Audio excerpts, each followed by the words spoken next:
Уақыт уыста тұрмайды демекші. Не деген зымырап өтіп жатқан уақыт? Уақыт па, немесе біздің қарбалас өміріміз бе? Амал қанша? Сұм ажал Алла қосқан қосағым, өмірлік жан серігім Орынбекті арамыздан алып кеткеніне міне 25 жыл болыпты. Өмірден ерте кетсе де оның елесі мен артында қалған 5 балаларымыз әрқашанда еңсемді түсірмей, әрі қарай өмір сүруіме қуат берді. Ардақты азаматым, аяулы жарым, Орынбек Тәтілбекұлы 1948 жылы мамыр айының 28 жұлдызында Алматы облысында Қаскелең өңірінде дүниеге келген. Өзінің қысқа ғана ғұмырында 2 маман иесі болып, бала кезінен ерте жұмысқа араласып, әпке, іні қарындастарына қамқор болып, ата-анасына сүйіспеншілігі ерекше болған. Сонымен қатар менің де анама, туған туыстарыма, дос-жарандарға деген бауырмашылығы шексіз еді. Сол бір сұрапыл 1990 жылдың 4 желтоқсанында Орынбек дүние салған соң 5 баламды құшақтап қалған шағымда ендігі мақсатым тек осы балапандарымды қанаттандыру еді.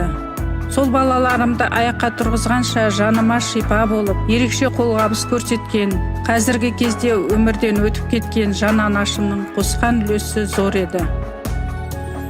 Сол қиын қыстауда қамығып жүрген кезімде қамқорлық қолын ұсынған Орынбектің достары күні бүгінге дейін жанымда.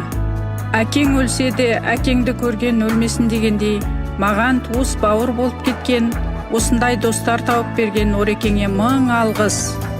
Орынбек өзінің даналығы, алғырлығымен дәл қазіргі заманның адам еді. Әттең, әттең, құйрықты жұлдыздай бұл өмірде жарқ еттің де жоқ болдың ғой. Кенже қызының атын Бота деп қойғанында, түкпірінде де көп мағына бар екенін кейін түсіндім. Адам ұрпағымен мың жасайды дейді ғой дана халқымыз. Алланың бергеніне тауба. Қазіргі осы Орынбектің ұрпағы 5 балаларымыздан тараған 8 немерелеріміз бар. Қазір балаларымыздың тұңғышы төлбасымыз Ализа әкесінің жақсы көретін Додарай әнін орындайды.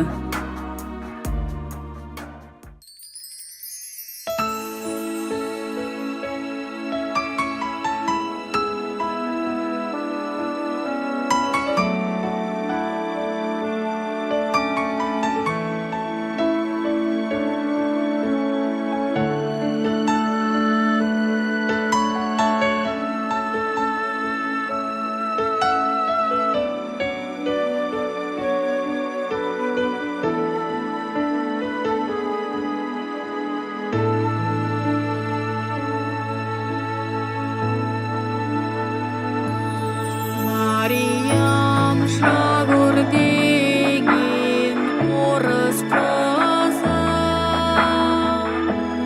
16-17-ге келген